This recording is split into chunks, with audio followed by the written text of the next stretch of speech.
Hello everyone, Phoenix Knight here. Welcome to the channel. Also part of Jester's delivery unboxings, I'm continuing to work through those games. It was Nemo's War by Victory Point Games, an adventure game by Chris Taylor, based on 20,000 Leagues Under the Sea by Jules Verne, which I read it when I was younger, and I just bought the audiobook to go through it again. So let's take a look at the back of this box and see what we've got in here. Carve out your own 20,000 Leagues Under the Sea. Nemo's War is an adventure game of underwater exploration and combat circa 1870. You are Captain Nemo, commander of the magnificent Nautilus, an underwater vessel beyond compare. You will search the wild seas, combat vessels of all nations, brave the hazards of the deep, find mysterious treasures, behold and chronicle amazing wonders, and travel around the world in your quest for knowledge and vengeance. Nemo's War is based on the novel 20,000 Leagues Under the Sea by Jules Verne. As mentioned, available for free from Project Gutenberg at gutenberg.org.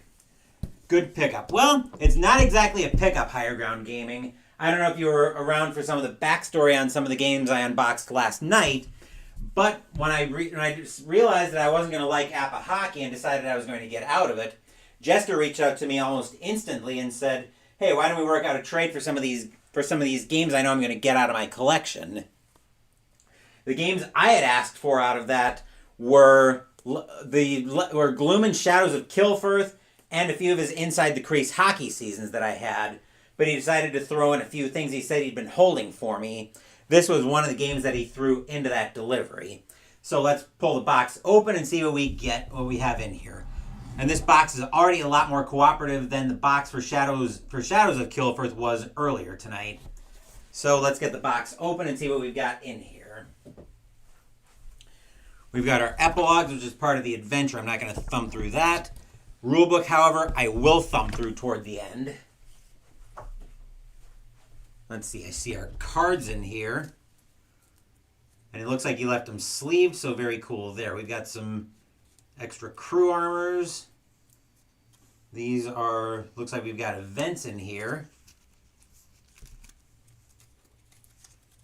Okay, we're not going to thumb through every one of those. Those are all events. Then we've got our, looks like our crews.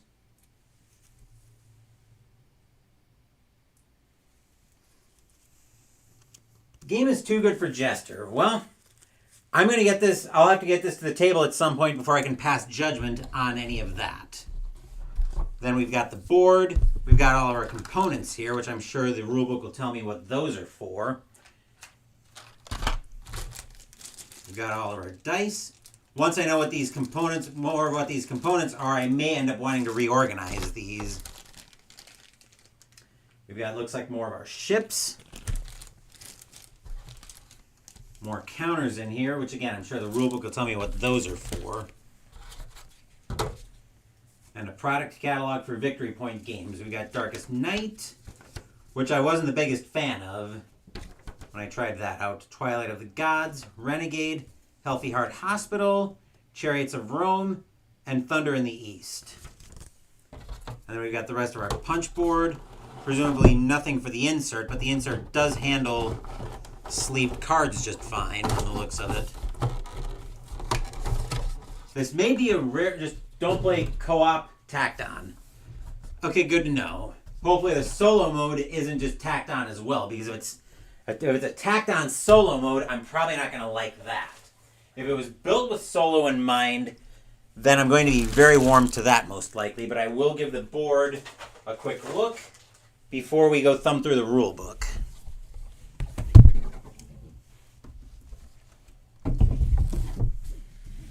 Pretty sizable board from the looks of it, but looks like I can get that all the way in shots. We've got our various oceans, the North Atlantic, European seas, South Atlantic, Cape of Good Hope around South Africa, the Indian Ocean. Presumably the dice are placement for some of those rectangular tokens I saw earlier. Eastern Pacific, Pacific Coast, Arctic Ocean, Western Pacific, South Pacific, Central Pacific.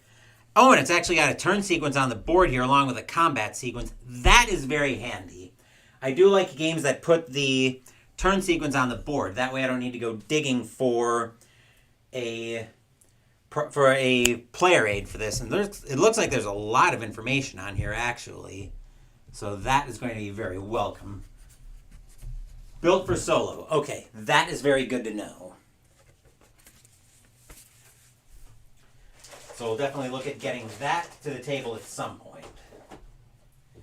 But let's give the rulebook our cursory thumb through and see what we've got in here. Hopefully there's something in here, probably in the optional rules, that explains a little bit more about solo mode.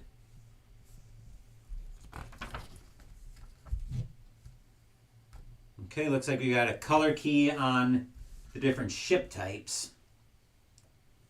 Parts inventory, how the ship tokens are laid out, all the adventure cards, event cards, finales, and rising action.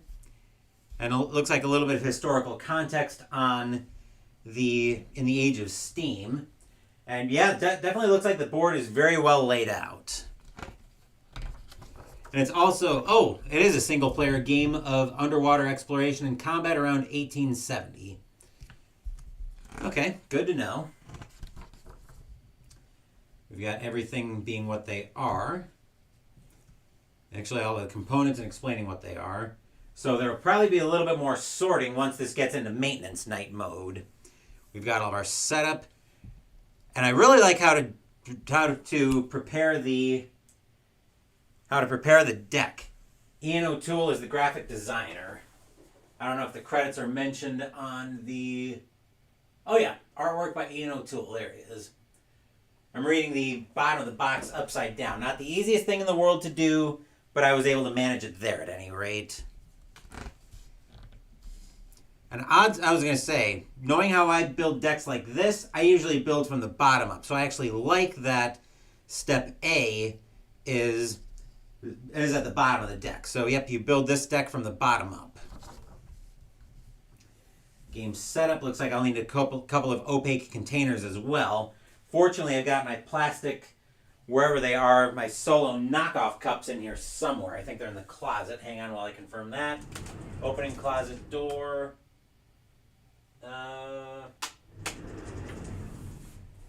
Oh, never mind. Didn't need to open the closet door. I just needed to turn my dense head over to my right and down to see where my opaque solo-like cups are. So those are the draw cups I normally use. We can adjust our difficulty as well, which is also very cool. Hopefully it's not going to be too straightforward.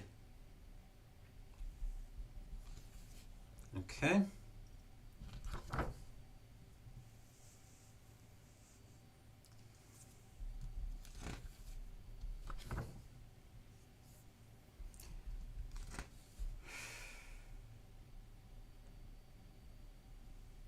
And it's a good thing they've got dice in here as well. I'll take a quick glance at the epilogues here, but yeah, I'm trying not to... Yeah, I don't want to spoil myself too much with the epilogues there for the story in this game. A lot of randomness, but it has a lot of mitigation. Okay, that's good to know. That there is randomness, but there are ways to mitigate it. Okay. There's even lull turns built in where it almost seems like a pause just based on the name.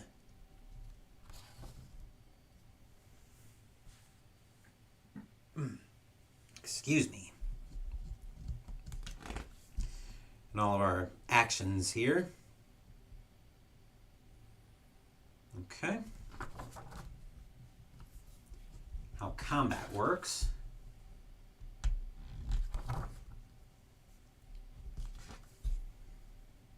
Okay. Tough game like Robinson Crusoe. Okay, that's good to know. Admittedly, I've never played Robinson Crusoe before, and I don't know how warm I'd be to Robinson Crusoe. I'd have to probably look it up a little bit more. But I've definitely got enough stuff in the collection now for a while to sink my teeth into, and I'm still in I'm still very much in off-season mode from 1985 and that replay being over. Which reminds me, if you haven't already Higher Ground Gaming, venture into the poll on my posts, in the post section on my channel, and make sure you vote for the next project that you'd want to see on the channel. The more votes a project gets, the more dice it'll roll during the 1985 season recap and reveal show, which that is scheduled right now for Sunday, April 20th. So you have a little more than a week if you want to cast your vote on what project could come on the channel next. There is a fully cooperative gameplay and a semi-competitive gameplay variant, but I'm thinking this is probably going to be a completely solitaire game for me. And that's the end of the rulebook. The projects that you can vote on Higher Ground are 1971 baseball, that'll be in season ticket. 1972 football again will be in 5D20 this time rather than momentum football, since I've already done a momentum football season replay. 2009-10 hockey season, that'll be a joint replay between Strat Hockey and Inside the Crease Hockey, and a heavyweight boxing tournament in Title Bout 2. So those are the projects you'll have to vote on. That is it that's everything in the box for Nemo's War, though. I think I'm going to do one more product unboxing tonight, and I'm going to save the longest one for last, probably sometime tomorrow, since I do want to go through and inventory everything that is part of that came with that game. So I'll plug everything at the end of the last unboxing tonight. Thank you for watching the video. Please give the video a thumbs up and subscribe to the channel. Be sure to turn on notifications so you get my content. Be well, stay safe, take care of yourselves and your loved ones, and I'll be back with more videos in the future. Until then, take care, everyone.